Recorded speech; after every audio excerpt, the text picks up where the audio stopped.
আজি মই আপোনালোকৰ মাজলৈ এটা ধুনীয়া বিউটি টিপছ লৈ আহিছোঁ।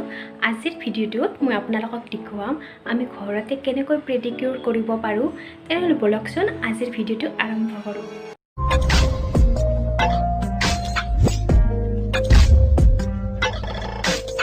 পেডিকিউৰ কৰিবৰ কাৰণে মই প্ৰথমতে পুৰণি নেল পলিচবোৰ ৰিমুভাৰেৰে ৰিমুভ কৰি লৈছোঁ।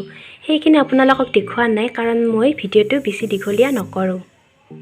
প্ৰথমতে মই এটা চৰিয়াত কুহুমীয়া গৰম পানী লৈছোঁ আৰু ইয়াত মই এচামুচ বেকিং পাউডাৰ দিম আৰু এচামুচ নিমখ,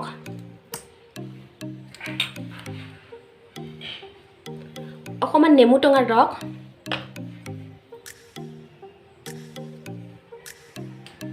আৰু আপোনালোকে যি শ্যাম্পু ইউজ কৰে ইয়াত দিব। মই মেট্ৰিক্সৰ শ্যাম্পু ইউজ কৰোঁ। আজি মোৰ লগত বেলেগ শ্যাম্পু নাই, চ' মই ইয়াত অকণমান মেট্ৰিক্স শ্যাম্পুকে দিম। এতিয়া এইখিনি ভালদৰে মিক্স কৰি দিছোঁ। এতিয়া মই এইখিনিত ভৰি দুখন 15-20 মিনিট ডুবাই থ'ম।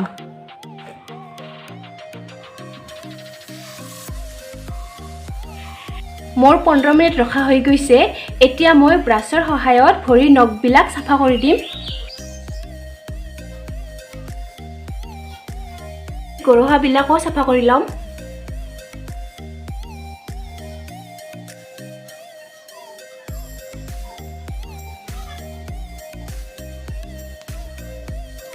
ভৰি দুখন মই ব্ৰাছেৰে চাফ কৰি ল'লোঁ।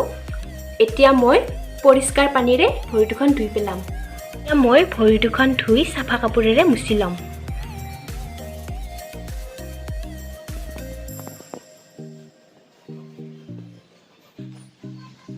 এতিয়া মই ইয়াত এটা পেষ্ট বনাই ল'ম। ইয়াত এচামুচ কফি দিছোঁ,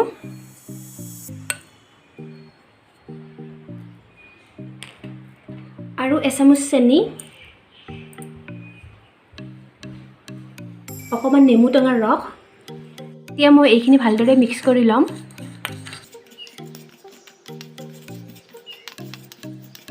এতিয়া মই পেষ্টটো ব্ৰাছেৰে ভৰি দুখনত ভালদৰে লগাই ল'ম।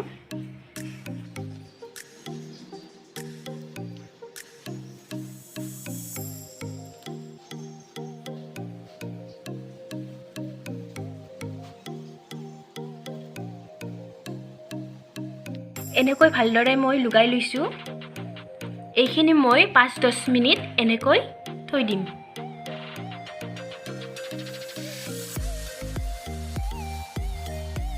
এইখিনি মোৰ ৰাখা হৈ গৈছে। এতিয়া মই এইখিনি ভালদৰে পানীৰে ধুই পেলাম।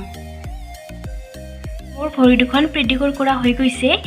এতিয়া মই নিজৰ পচন্দৰ নেল পলিচ লগাই ল'ম।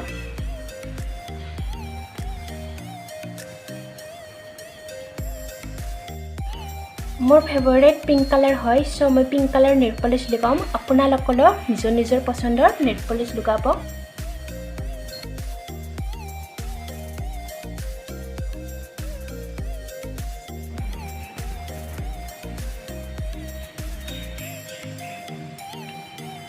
মোৰ যদি ভিডিঅ'টো চাই ভাল লাগিছে তেনেহ'লে লাইক কৰিব আৰু লগতে মোৰ চেনেলটো ছাবস্ক্ৰাইব কৰিব নাপাহৰিব।